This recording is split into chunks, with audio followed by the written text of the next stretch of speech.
Rash media நண்பர்களுக்கு வணக்கம். நம்மளோட பிக் பாஸ் நிகழ்ச்சியோட இன்னைக்கான 2வது ப்ரோமோ ரிலீஸ் ஆயிருக்கு. இந்த 2வது ப்ரோமோல ராணவ் பெண்களை இழிவா பேசிட்டாரு, ராணவுக்கு ரெட் கார்டு கொடுக்கணும் அப்படிங்கிற மாதிரி பல பேர் குமரிக்கிட்டு இருக்காங்க. அப்படி என்ன நடக்குது அப்படிங்கறத இந்த வீடியோல பார்க்க போறோம். வீடியோக்குள்ள போறதுக்கு முன்னாடியே நம்ம சேனலுக்கு நீங்க புதுசா இருந்தீங்க அப்படின்னா மறக்காம சப்ஸ்கிரைப் பண்ணிருங்க. வாங்க வீடியோக்குள்ள போலாம். அதாவது இந்த 2வது ப்ரோமோவுமே முதல் ப்ரோமோவோட தொடர்ச்சி தாங்க. முதல் ப்ரோமோல பொம்மை டாஸ்க்ல நடக்கிற கலவரத்தையும் ரயான் ராணவ அடிக்கிறதையும் காட்டியிருப்பாங்க. இந்த 2வது ப்ரோமோவை பொறுத்தளவுல ரயானுக்கு சொம்பு தூக்கிட்டு ஜாக்லின் பேசுறதுக்கு வர்றாங்க. அதாவது ராணவ் கிட்ட என்ன சொல்றாங்க அப்படின்னு பார்த்தோம்னா, நீ தானே முதல்ல போய் பிடிச்ச, நீ எதுக்காக மைக்கெல்லாம் பிடிச்ச அப்படிங்கிற மாதிரி கேள்விகள் கேட்டுக்கிட்டு இருக்காங்க. அந்த இடத்துல ராணவ் நீ அந்த இடத்துல இருந்தியா, நீ அதை பாத்தியா, பாக்கல, மூடிட்டு போ அப்படிங்கிற வார்த்தையை சொல்லிடுறாரு. ராணவ் இப்படி சொன்ன உடனே சௌந்தர்யாவுக்கு செம்ம காண்டாயிருது. ஏன் மூடிட்டு போனோம், நீ இப்படி பேசாத அப்படிங்கிற மாதிரி அவங்க கோபப்பட்டு வர்றாங்க. நீ வாய மூடு அப்படிங்கிற மாதிரி சௌந்தர்யா கிட்டையும் சொல்றாரு. உடனே சௌந்தர்யா நீ யாரா சொல்றதுக்கு வாய மூடுறதுக்கு, ஃபர்ஸ்ட் மரியாதை கொடுக்க கத்துக்கடா அப்படிங்கிற மாதிரி சொல்றாங்க. எப்பா சௌந்தர்யாவா இத சொல்றது, மரியாதைன்னா என்னன்னே தெரியாது, இந்த அம்மா மரியாதைய மத்தவங்களை கத்துக்க சொல்லுது. சரிங்க, நம்மளும் கத்துக்குவோம். இந்த இடத்துல ராணவ் மூடுன்னு சொன்ன வார்த்தை தப்புதான், நான் மறுக்கிறதுக்கே இல்ல. ஆனா இந்த இடத்துல ரயான் தான் முதல்ல ராணவ அடிச்சிருக்காரு.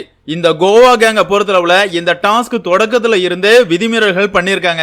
இந்த இடத்துல தவறு பண்ண தன்னோட நண்பனை காப்பாத்துறதுக்காக ஜாக்லின் சௌந்தர்யா குதிச்சுக்கிட்டு இருக்காங்க. ஒரு கட்டத்துல எல்லாருமே ரவுண்டு கட்டும் போது ராணவ் தவறுதலா வார்த்தைகளை விட்டுறாரு. வார்த்தையை விட்டது ராணவ் பண்ண தவறு, அதுல எந்த ஒரு மாற்று கருத்துமே இல்ல. இப்படி மரியாதை கொடுத்து பேசு அப்படின்னு சொல்லும் போதே ராணவ் சரியான பதிலடியை கொடுக்கிறாரு. ஆமா, உன்ன மாதிரி தலையாட்டிலாம் செய்கை பண்றதுக்கு எனக்கு தெரியாது அப்படிங்கிற மாதிரி சௌந்தர்யா கிட்ட சொல்றாரு. உடனே சௌந்தர்யா ஆமாடா நான் அப்படிதான்டா பண்ணுவேன் அப்படிங்கிற மாதிரி மத்தவங்களை இரிட்டேட் பண்றதுக்கு அவங்க பயன்படுத்துற ரியாக்ஷனை இந்த இடத்துல செஞ்சு காட்டுறாங்க. உடனே ஜாக்லின் ராணவ் என்ன மூடுன்னு நீ சொல்ற வேலை வச்சுக்கிடாத அப்படிங்கிற மாதிரி சொல்றாங்க. உடனே ராணவ் சாரி மன்னிச்சிரு ஜாக்லின் அப்படிங்கிற மாதிரி சொல்றாரு. உடனே ஜாக்லின் உன் கண்ணத்துல அரைஞ்சிட்டு நான் சாரி கேட்கவா அப்படிங்கிற மாதிரி கேக்குறாங்க.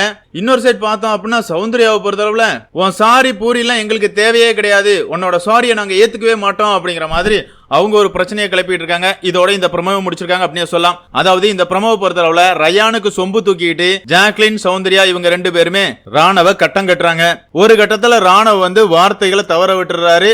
அதனால வர்ற பிரச்சனைகளை தான் இந்த ப்ரோமோல காட்டியிருக்காங்க அப்படின்னு சொல்லலாம். என்ன பொறுத்தளவுல ராணவ் அவரோட கேமை ஸ்டார்ட் பண்ணிருக்காரு. இன்னைக்கான எபிசோட்ல கண்டிப்பா யாரோட முகத்திரை கிளிய போகுது அப்படிங்கறத நம்ம பொறுத்திருந்தா பார்க்கணும். ஆமாங்க, இந்த டாஸ்க பொறுத்தளவுல கலவரம் உண்டு பண்றதுதான் இந்த டாஸ்கே. என்னடா இந்த டாஸ்க கூட இவ்வளவு சுமூகமா விளையாண்டுட்டு இருக்கீங்க அப்படிங்கிற மாதிரி நம்ம நினைச்சுக்கிட்டு இருந்தோம். இருந்தாலும் இந்த இடத்துல ரயானை யாருமே குறை சொன்ன மாதிரி இல்ல. ஜாக்லின் போன ப்ரோமோல லைட்டா சொன்னாங்க, எதுக்குடா நீ கையை வாங்கிட்டு போன அப்படிங்கிற மாதிரி சொன்னாங்க. அந்த வகையில ஜாக்லின் 2 பக்கமும் நியாயமா பேசுறாங்களா இல்லனா ஒருதலை பட்சமா நடந்துக்கிறாங்க அப்படிங்கறத நம்ம பொறுத்திருந்து பார்க்கலாம். பிக் பாஸ் ரசிகர்களான உங்களை பொறுத்தளவுல இந்த ப்ரோமோல யார் பக்கம் நியாயம் இருக்குது அப்படிங்கிற உங்களோட கருத்துக்களை மறக்காம கமெண்ட்ல மென்ஷன் பண்ணுங்க. அதே மாதிரி இந்த கோவா கேங்க பத்தி நீங்க என்ன நினைக்கிறீங்க அப்படிங்கறதையும் கமெண்ட்ல மென்ஷன் பண்ணுங்க. இந்த வீடியோ உங்களுக்கு பிடிச்சிருந்தா லைக் பண்ணுங்க, ஷேர் பண்ணுங்க, மறக்காம சேனலை சப்ஸ்கிரைப் பண்ணுங்க. Thank you friends.